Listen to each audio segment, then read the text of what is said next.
Picture Warsaw, the last weeks of 1989. Shop windows with nothing behind the glass, just a handwritten sign, and a line that started before sunrise for goods that might not arrive at all. The banknotes in your coat pocket are legally money, and every hour they buy less of it. Most versions of this story treat that image as the low point right before a miracle. It isn't. It's the moment a government chose to march the country toward a full-scale contraction of its own economy on purpose, because staying still already meant living through the same contraction in slow motion, spread across a decade instead of a year. You know how it ends. Poland got rich, overtook Portugal, out-hustled half of Western Europe. What almost nobody puts a number on is what that gamble cost in actual human years, and what it looks like set next to the neighbor who refused to make the same bet. Here's the shape of what follows. 10 numbered stops, no fairy tale ending. We're going to put an actual number on the human cost of 1990 and set it against Ukraine's. We're going to meet the economist inside Balcerowicz's own government, who thought the plan was already going wrong. We'll decode why a South Korean tank contract is really a factory-building contract, how a 6-digit banking code quietly outran Visa, and land on the single percentage point that decides whether Poland becomes the next Seoul or the next stalled economy of Southern Europe. 1. The ledger nobody balances. This section puts an actual number on what that transition costs the people living through it, because you can't judge an economic strategy without knowing its human price. On January 1st, 1990, Leszek Balcerowicz's government did what most governments try to avoid doing all at once. It let prices float freely, cut the subsidies keeping obsolete factories alive, and opened the borders to trade, all in the same stroke. Annual inflation averaged close to 586% through 1990, and then collapsed by hundreds of percentage points within 2 years. That's the part every version of this story tells you. Here's the part almost nobody quantifies.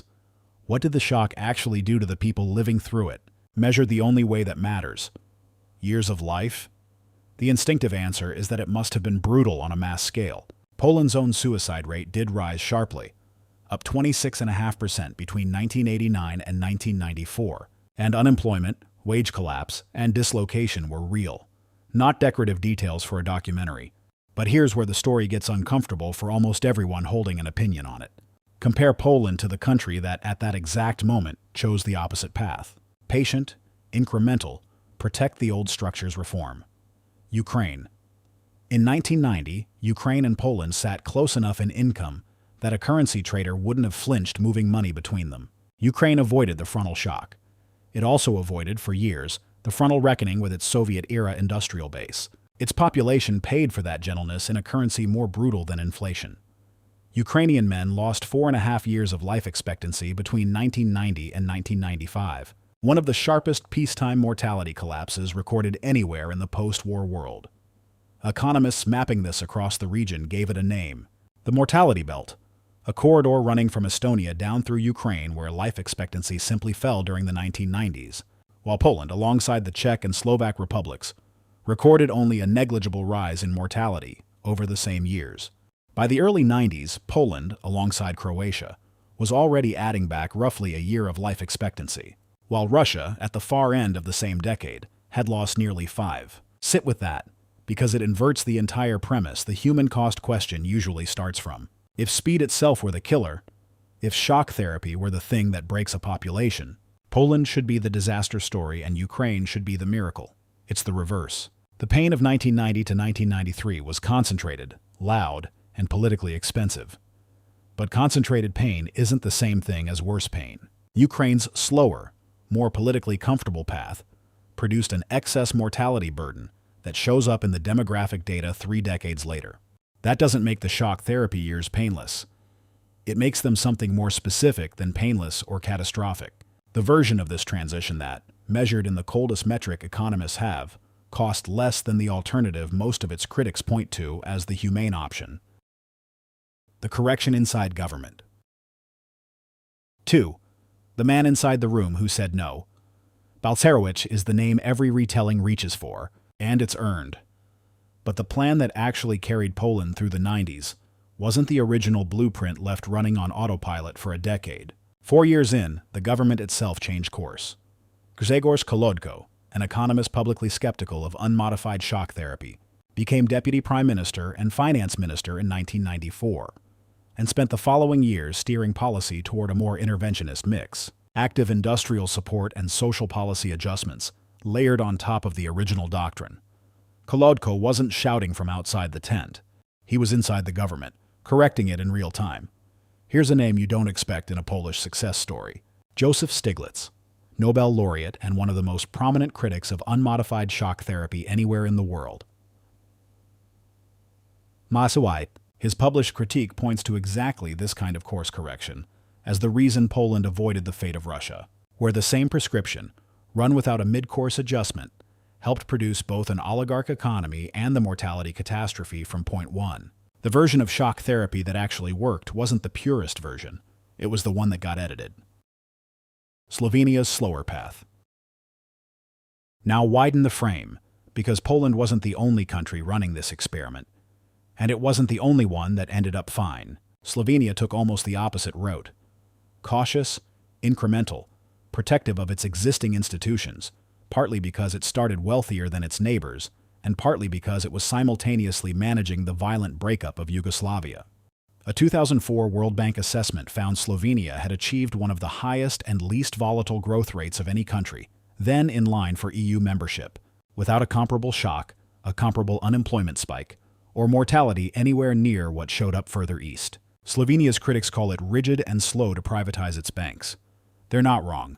It worked anyway by most of the metrics Poland's cheerleaders used to declare victory. So which is it? Was the pain of 1990 the price of admission to the miracle, or one route among at least two that happened to reach a similar destination? The honest answer is less satisfying than either side wants. Shock therapy didn't fail, and it also wasn't the only thing that could have worked. What Poland actually had, that a purely counterfactual gradualist Poland might not have, was speed married to a fast correction the moment the data started resembling Ukraine's instead of a recovery. That combination, not the shock alone, not the patience alone, is the actual mechanism worth studying. Quick one before we keep moving. If you had to bet your own country's transition on one model, pure shock or pure patience, which would you actually pick? Knowing what happens to the population that gets it wrong, tell me in the comments, because the data genuinely doesn't make this an easy call. 3. The boring bank trade. Fast forward to 2008. The rest of the continent was living through the 2008 financial crash. Lehman gone. Housing markets in freefall. Greece staring at a currency straitjacket it couldn't unbutton. Poland was the only economy in the European Union to avoid a contraction across the 2008 to 2009 crisis. And the mechanism was almost insultingly unglamorous. Its banks were boring, because the trauma of the 90s had made regulators allergic to exotic lending. And its currency wasn't the euro, so when the zloty slid, Polish exports got instantly cheaper for everyone buying them. A country that couldn't devalue its way out of a crisis, because it never joined the currency union in the first place, floated past a crash that trapped its neighbors. Boring banking and an unadopted currency don't sound like the ingredients of a miracle, which is exactly why almost nobody outside Poland noticed the mechanism at the time. It's worth naming, though, because the same instinct shows up twice more later in this story. Poland's real advantage was never charisma. It was structural caution paired with a freedom to move that gradualist and euro-locked economies simply didn't have. 4. The uncle with strings attached. Poland joined the European Union in May 2004. And what followed wasn't charity, whatever framing either side of the argument prefers. Cohesion and structural funds moved east because a stable, connected Poland was cheaper to have as a neighbor than a chaotic one, and because every new kilometer of highway made it easier to sell goods into a market of nearly 40 million people. Poland took the money and built roads, sewage systems, and modernized agriculture at a pace that turned a country once crossable only by single-lane provincial roads into one webbed with thousands of kilometers of motorway. The audacity is in what happened next. That same infrastructure lowered Polish logistics costs enough that Polish firms started underpricing the very companies whose governments had helped fund the roads. Nobody forced Poland to reinvest the money as aggressively as it did. Not every recipient country converted comparable transfers into the same lasting competitiveness. The difference was never the size of the check. It was what happened to it after it cleared. 5. The contractor's discount. Poland didn't win Western manufacturers over by being cheap. Plenty of places are cheap. It won them over by being cheap and good at the same time. Engineers and technicians trained in serious polytechnic programs, working at a fraction of German or French labor costs, an hour's drive from the factories that needed them. Special economic zones offered tax holidays to any company willing to build locally, and companies did. Fulfillment centers, back-office banking operations, white goods assembly lines that turned Poland into one of the largest producers of washing machines and refrigerators in the entire European Union. The physical evidence of that integration is on every German motorway. Polish hauliers now carry close to a third of all international road freight moved inside the EU, more than any other member state. Not quite the folkloric every third truck claim, but close enough that the folklore undersold it. None of it came free. The hustle mentality this niche loves to praise has a cost side too. Paid in hours rather than money, by the people actually doing the work. A trade worth naming honestly, rather than mythologizing. Quick pause, because we're deep in tax holidays and motorway tonnage. Documenting how countries avoid collapsing is genuinely expensive work. Thankfully not for you, since this is free, unlike therapy after too much macro content. If any of this is useful, the subscribe button is the only currency I actually accept. Let's actually answer a version of the bigger question sitting under all of this. What happens once a country has already gone through a documented collapse like Poland's in 1990? And it turns out you don't get to choose whether it happens at all, only how. Poland's answer, so far, has been that you get to choose faster or slower, not whether it hurts. You're only choosing which decade absorbs the damage, the one right after the choice, or every decade after that, compounding. Ukraine picked the second option by accident. Poland picked the first one on purpose. That's the whole chapter so far, in one sentence. Tanks building a factory. 6. The tank that builds a factory. This one is a technology transfer story before it's a weapons story. Poland's defense buildup reads as industrial policy, and the documented starting point is Russia's full-scale invasion of Ukraine in February 2022, after which Poland began assembling what's likely to become the strongest land army anywhere in Europe. The headline numbers get most of the attention. North of 1,000 South Korean K-2 battle tanks are on order, alongside K-9 howitzers and Fa-50 fighter jets, part of a package originally valued above $12 billion and expanded well past that since. Treat that as the interesting part, and you've missed the actual story, which is in the fine print. Of the roughly 1,000 K-2 family tanks in the pipeline, hundreds, running into the 800s under the current schedule, are contracted to be assembled inside Poland itself, at the Bumar Lebendy plant in Gliwice, under a Polish modified designation, K2PL, with Hyundai Rotem transferring hull, turret, suspension, and armament production technology directly to Polish state defense firms. Poland isn't just buying tanks, it's buying the right to eventually build most of them itself, with the training and tooling to keep building the next generation without soul in the room. This is the same move Poland already ran once, decades earlier, with washing machines instead of armor. Get the foreign manufacturer to put the factory here, not just the shipment. What's different this time is the sophistication of what's being transferred. A washing machine line teaches conveyor logistics. A tank hull and turret line, transferred under a defense industrial agreement, teaches an entire generation of engineers metallurgy, precision machining, and systems integration at a level white goods manufacturing never could. It's technology transfer dressed up as an arms deal, and it matters because it's exactly the institutional path. Foreign know-how landing on domestic soil instead of staying offshore. That separates countries which stay assembly hubs forever from countries that eventually build their own high-end exports. South Korea ran the identical playbook in reverse 2 generations ago, when it was the one importing tank and shipbuilding technology from more advanced economies. Now it's the one exporting it to Poland. Keep that detail in your pocket. It matters a lot more in a few minutes. The payment system Leapfrog. 7. The code that skipped a generation. In 2015, 6 of Poland's largest banks built a shared, bank-agnostic mobile payment standard called BLIK, run by a joint entity, Polski Standard Płatności, letting anyone pay with a 6-digit code generated inside their existing banking app. No card, no separate wallet, no new account. A decade later, BLIK users completed billions of transactions a year, with active accounts numbering in the tens of millions out of a population of roughly 38 million, and the system now accounts for close to half of all e-commerce payment volume in the country. Why did this work in Poland specifically? when richer countries with better-funded fintech sectors never managed the equivalent, because Poland had almost nothing to protect. American and British consumers were already deep into decades of card infrastructure and merchant agreements built around Visa and MasterCard rails. Switching costs for banks and consumers alike were enormous. Polish banking customers, by contrast, came online in large numbers well after 2000, without that legacy weight sitting on top of them. There was no incumbent system worth defending, so 6 competitors could cooperate on a shared standard, instead of each protecting a card business that barely existed yet. This is the same institutional logic sitting under the tank deal. Countries that skip a generation of infrastructure don't have to fight their own past to build the future. Economists sometimes call this the advantage of backwardness, the idea that arriving late to industrialization can, paradoxically, mean arriving with less to unlearn. Poland has now run that play twice in 1 decade, once in payments, once in armor, and the mechanism is identical both times. No sunk cost, no incumbent to protect, so the newest available option simply wins by default. Europe's safest address. 8. The safest address on a nervous continent. Search enough travel content online and you'll find Americans and Western Europeans filming themselves walking through Warsaw at 2 in the morning. Visibly surprised, nothing happens to them.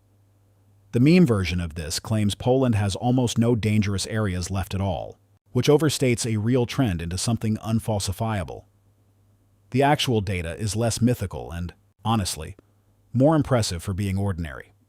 Poland's intentional homicide rate sits at roughly 0.7 to 0.8 per 100,000 people, below the European Union average, and a fraction of rates in the United States or several larger Western European economies. Eurostat's own victimization surveys found only around 4% of Poles reporting having been a crime victim, compared with figures 2 to 3 times higher in France and the Netherlands.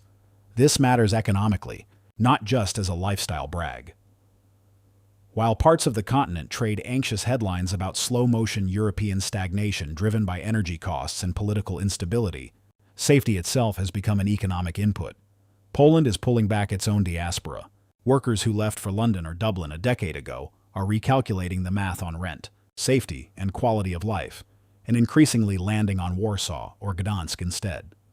It's also pulling in professionals who never had any Polish connection at all. A country doesn't usually get to market boring and safe as a growth strategy. Poland more or less stumbled into it, and it's compounding the same way the currency float and the cheap skilled labor advantage did earlier, quietly, structurally, without needing anyone's applause. 9. The empty nursery. Every growth story eventually runs into arithmetic, and Poland is sitting at the sharp end of a broader Europe population decline that most coverage still treats as background noise rather than the headline. Poland's own fertility rate didn't just fall, it kept falling past the point already flagged as alarming a few years ago. Statistics. Poland's most recent release puts the total fertility rate at 1.068 children per woman in 2025, down from 1.099 the year before, itself already a record low at the time. That's roughly half the replacement rate a stable population needs. And it puts Poland among the 8 or so lowest fertility rates recorded anywhere on Earth, below Japan, below Germany, below the United Kingdom. The mechanism is almost too on the nose. The generation shaped by the uncertainty of the early 90s grew up anxious about stability and delayed having children, sometimes indefinitely, while a large share of the working-age population that might have had them left the country after EU accession. Government cash incentives reduce child poverty without meaningfully moving the birth rate. Eurostat's own long-range projections, revised downward again this year, now suggest Poland's population could shrink by roughly a third by the end of the century under current trends. The country's answer, quietly and in some tension with its own domestic politics, has been immigration. First Ukrainian workers, now increasingly workers from Belarus and South and Southeast Asia, filling gaps the birth rate can't. Whether that's a stopgap or a permanent recalibration of what a Polish worker looks like is a separate argument entirely. For this one, the point is narrower. Every other advantage in this list, the cheap skilled labor, the tank factories, the payment leapfrog, eventually runs into a labor supply that isn't growing anymore. That's the ceiling nothing else on this list can raise. 10. The Korean mirror. Here's where the tank detail from earlier comes back. Poland is now buying its heaviest weapons from a country that ran an almost identical economic playbook 2 generations ago, and has since become the closest thing to a real modern example of an economy escaping what development economists call the middle-income trap. The point where a country gets too expensive to compete on cheap labor, but doesn't yet have the innovation base to compete on quality. South Korea crossed that gap through a specific documented set of policy choices. Decades of state-directed credit funneling savings into export-oriented manufacturing rather than consumption. Tariff protection for domestic industry made explicitly conditional on hitting export targets, with protection withdrawn from firms that failed to compete internationally, and research spending that kept climbing even after the cheap labor advantage disappeared. Today, South Korea spends roughly 5.21% of its GDP on research and development, the highest ratio of any major economy on Earth, driven overwhelmingly by private investment from its large conglomerates, the chaebol. Poland's own figure, for comparison, was 1.41% of GDP in 2024, below the European Union average of 2.24%, and nowhere close to Korea's. That gap is the entire ballgame. Poland has already run the imitation phase about as well as any country in modern history has run it. Cheap, skilled, disciplined labor absorbed into someone else's supply chain. Infrastructure paid for by someone else's cohesion funds. Technology transferred in through someone else's factory contracts. Imitation got Poland from a collapsing command economy to a wealthier country than Portugal in 3 decades. It can't get Poland the rest of the way, because the whole model depends on someone more advanced having something worth copying at a discount. And once wages rise enough to close that discount, Warsaw and Krakow salaries are already closing in on Southern European levels. The model runs out of runway on its own terms. What Korea shows, and what Poland's own domestic tech successes hint at without yet proving, is that the jump from imitation to innovation isn't cultural. It's a specific, expensive, sustained bet on research intensity, backed by firms large enough to absorb years of R&D spending before it pays off. Poland has candidates for that role. Its game studios, its logistics technology exports, its defense manufacturing base now absorbing Korean know-how firsthand. But candidates aren't the same thing as research intensity nearly 4 times higher than what the country currently spends. Countries that get stuck in the middle-income trap, from Brazil to parts of Southeast Asia, don't get stuck because they stop working hard. They get stuck because working hard was never actually the mechanism that got them this far, and nobody replaces it with the next mechanism in time. Poland has, in the K2 contract sitting on its own soil, quite literally imported a piece of the machine that once pulled Korea across that exact line. Whether it builds the rest of that machine domestically, at anything like Korea's pace, is the only open question left in this entire story. What comes next? 11. Final thoughts. And, for the record, all of this is history and macroeconomics, not financial advice. Run the tape back and the shape of this is different from the version usually told. The 90s pain was real, but measured in the coldest metric available, years of life. It costs less than the gradualism practiced next door, not more, which should complicate anyone's confidence that they already know which economic medicine works. The miracle wasn't shock therapy alone. It was shock therapy corrected in real time by the people inside government who thought it was already going wrong. The 2008 resilience wasn't genius. It was boring banks and a currency nobody forced Poland to give up. The EU money wasn't charity. It was infrastructure that ended up undercutting the people who paid for it. And the 2 newest chapters, a payment system nobody else needed to build, and a tank factory nobody else needed to hand over, both run on the same quiet mechanism. Nothing legacy left to protect, so the newest option simply wins. None of that guarantees the next chapter. The nursery really is emptying. The research spending really is a fraction of what the next stage requires.